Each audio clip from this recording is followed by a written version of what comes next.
दुनिया में नक्शे बनाने का काम अलग अलग जगह पर चलता रहा। उसमें जितनी भी सभ्यताएं थी उन सब ने किसी न किसी तरह से नक्शों को अपने जीवन में स्थान दिया था और वो उसे विकसित करते थे। धीरे धीरे ये चीज़ें नक्शा बनाना एक कला के रूप में देखी जाने लगी और जब हम आगे जाते हैं इतिहास में देखते हैं तो पता चलता है कि इसकी शुरुआत यूनान में ज़्यादा बेहतर तरीके से हुई। यूनान के जो भूगोलवेत्ता हैं उनमें एक नाम आता है हेकेटियस का। हेकेटियस ने लगभग 5वीं-6वीं शताब्दी ईसा पूर्व जो नक्शे बनाए थे उसमें दुनिया को बहुत विस्तृत रूप में दिखाया गया था। हेकेटियस चूँकि भूमध्य सागर के पास रहते थे और इसलिए उन्होंने नक्शे को उसके चारों तरफ प्रदर्शित किया और उन्होंने अपने नक्शे के केंद्र में ग्रीक को दिखाया। उसमें कुछ मान्यताएं थीं। उसमें से पहली मान्यता तो ये थी कि जो दुनिया है, जो विश्व है, वो एक गोलाब के रूप में नहीं है, गोले की जैसी नहीं है। यानी आज जैसे हम पृथ्वी को जानते हैं एक स्फीयर है गोले के रूप में, वैसी तब मान्यता नहीं थी।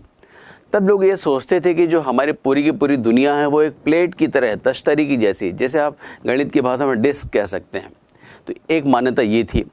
और दूसरी चीज़ जो उनकी जानकारियाँ थी महाद्वीपों के बारे में, वो ये मानते थे कि जो पूरी की पूरी दुनिया है वो 3 महाद्वीपों में बटी हुई है। उसमें एक तो यूरोप था, दूसरा अफ्रीका और तीसरा एशिया। एशिया में भी पूरे आज जो एशिया हम जिस तरह से जानते हैं, जितना जानते हैं, वो वैसा नहीं था। जो सिंधु नदी है उसके पश्चिम तक ही वो एशिया को जानते थे। तो इतनी जानकारियों के आधार पर हेकेटियस ने अपना नक्शा बनाया। जब हम उनके नक्शे को गौर से देखें तो पता चलेगा कि जितनी बातें हम यहाँ पर आपके सामने रख रहे हैं उतनी चीज़ों को उन्होंने अपने नक्शे में प्रदर्शित किया था।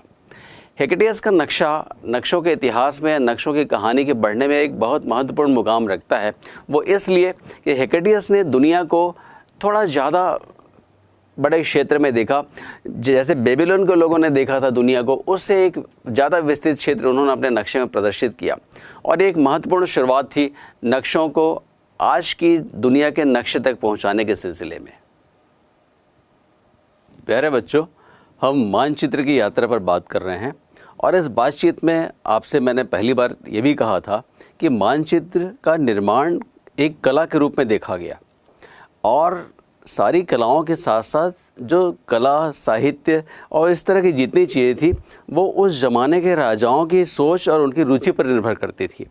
क्योंकि जो लोग हुआ करते थे, जो सोचते थे, विचारते थे, वैज्ञानिक थे, भूगोलवेत्ता थे, कलाकार थे, वो सब राजा का आश्रय पाना चाहते थे अपनी जीविका के लिए। और जिन राजाओं में इन चीज़ों के प्रति रुचि हुआ करती थी वो ऐसे लोगों का सम्मान करते थे, अपने दरबार में रखते थे और उन्हें उनकी कला के विकास के लिए सहायता करते थे, उनकी मदद करते थे। तो इससे ये सारी चीज़ें विकसित होती थी। ये सारी की सारी बातें मानचित्र के विकास को भी प्रभावित करती थी।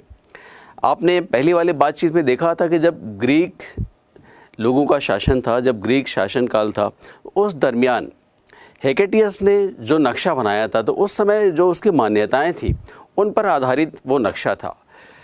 जो एक व्यक्ति, जो नाम हमारे सामने आता है हेकेटियस या दूसरे भी भूगोलवेत्ता या दूसरे वैज्ञानिक, साहित्यकार, रचनाकार जो उस काल के होते थे, वो अकेले ही काम नहीं करते थे।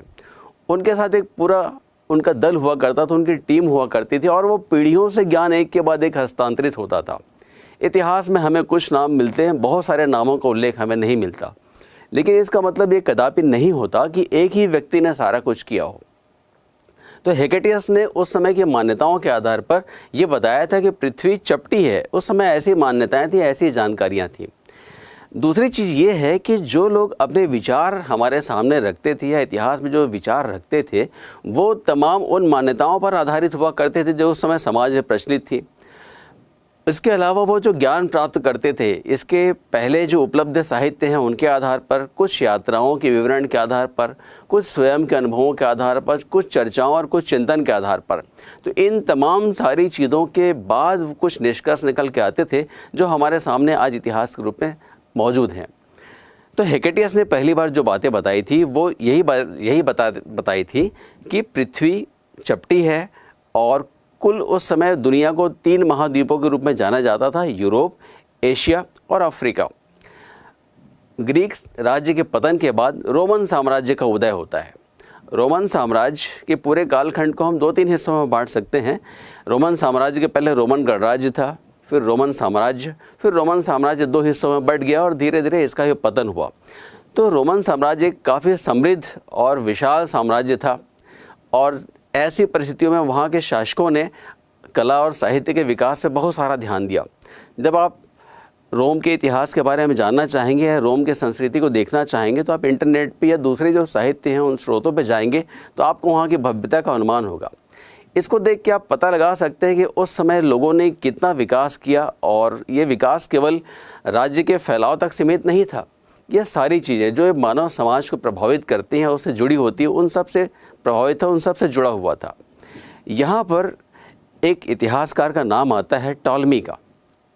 टॉलमी वो भूगोलविद्ता था जिसने दुनिया के नक्शे और यूरोप के नक्शे में एक खास बात दुनिया को दी। वो थी कि नक्शे में उसने दो लंबवत रेखाओं का इस्तेमाल किया। आपने गणित में ये देखा होगा, जब आपने निर्देशांक ज्यामिति का अध्ययन किया होगा, तो किसी समतल पर किसी प्लेन में किसी बिंदु के निर्धारण के लिए दो लंबवत रेखाओं के होने से हम बता पाते हैं कि उस बिंदु की खास जगह क्या है। इस ज्ञान का उपयोग टॉलमी ने किया और उन्होंने अपने नक्शे में इन दो लंबवत रेखाओं का उपयोग करके उन्हें नाम दिया अक्षांश और देशांतर रेखाएं। इसकी मदद से उसने पूरे प्लेन पर, धरती पर किसी स्थान को लोकेट करने में, किसी स्थान को चिन्हित करने में काफ़ी मदद ली। तो इस तरह से टॉलमी ने अपने नक्शे में अक्षांश और देशांतर रेखाओं का इस्तेमाल किया। ये नक्शों के क्षेत्र में एक बड़ी खोज थी, एक बड़ी शुरुआत थी।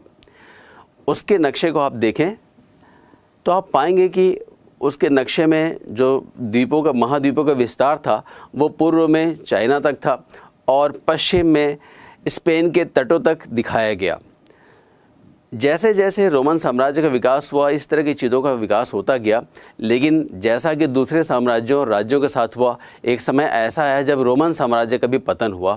रोमन साम्राज्य के पतन के साथ साथ लोगों में वैज्ञानिक सोच का भी पतन हुआ और इस पतन से जो नक्शों की कला का विकास है वो भी अछूता ना रहा और काफ़ी लंबे समय तक फिर नक्शों के विकास में कोई काम दुनिया में नहीं हो पाया।